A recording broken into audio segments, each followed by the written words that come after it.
kalau Mas ditunjuk jadi presiden satu hari, Seumpama mau aku nggak? Apa yang ditunjuk langsung sama Mas Pak Prabowo menjalankan kepemimpinan presiden cuma 1 hari, aku akan robah susunan kabinet. Yang pertama, menterinya kusaring sekitar 5 orang yang bisa kupakai, yang sisanya ku nonaktifkan. Nah, itu yang pertama. Yang kedua, pajak untuk kendaraan yang 7 tahun ke atas, yang sudah tua, dibebaskan pajak.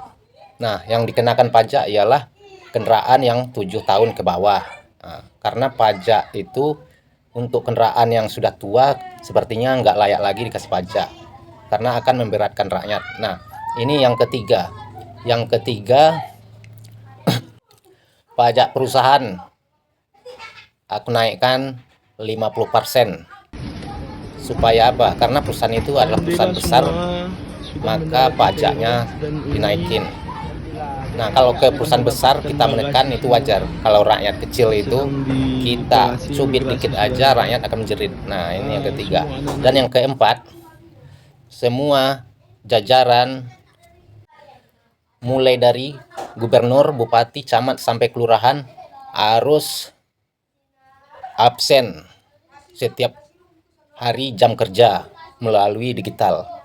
Nah, itu yang keempat. Dan yang kelima, uang selama ini uang rupiah diperkecil, yang 100.000 menjadi 100 rupiah, dan begitu seterusnya. Dan yang ketujuh, gaji dari TNI dan Polri maupun baru lulus dinaikkan paling bawah 9 juta yang pangkat terbawah, supaya mereka sejahtera dan tidak memakan ke bawah. Nah, ini yang ketujuh. Yang kedelapan, semua menteri-menteri terbaru saya tunjuk, wakil saya memilih menteri-menteri terbaru dan saya saring lagi. Dan yang paling penting, yang ke-10, koruptor di Indonesia saya panggil semuanya dan bersedia menyerahkan semua harta rampasannya kecuali aset pribadinya yang dia dapat oleh jerih payahnya selain dari hasil korupsinya. Dan PNS, pegawai negeri sipil, kalau saat ini gajinya sudah normal, tidak perlu dirubah. Dan yang ke-12, rakyat kecil dikasih bantuan sembako setiap bulannya.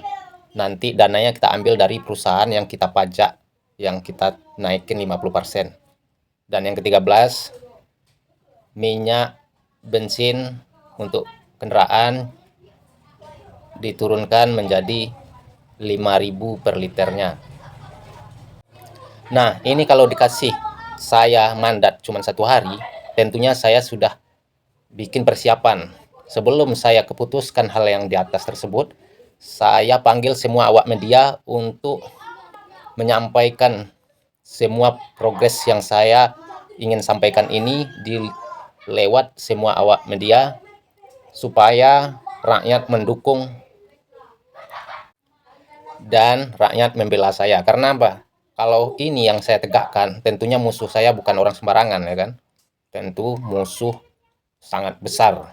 Jadi saya hanya butuh bantuan rakyat untuk membela keputusan saya ini, lalu baru saya terapkan. Andai saya diberi mandat cuma 1 hari saja, itu yang saya lakukan. Mohon maaf, ini hanya ilustrasi doang, sekedar omong-omong doang.